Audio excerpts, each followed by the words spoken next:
வந்த தேவதையே சரிபாதி நீ அல்லவா நடக்கையில் உந்தன் கூட வரும் நிழல் போலே நான் அல்லவா கண்ணன் கொண்ட ராதையர ராமன் கொண்ட சீதையர மடி சேர்ந்த பூரதமே மனதில் வீசும் மாருதமே நன்றி சொல்ல உனக்கு வார்த்தை இல்லை எனக்கு நான் தான் மயங்குறேன் என்னுடைய மனச தந்துவிட்ட பிறகும் ஏம்மா கலங்குற நெடுங்காலம் நாம் பொறிச்ச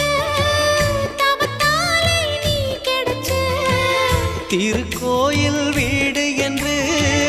விளக்கேற்ற நீயும் வந்த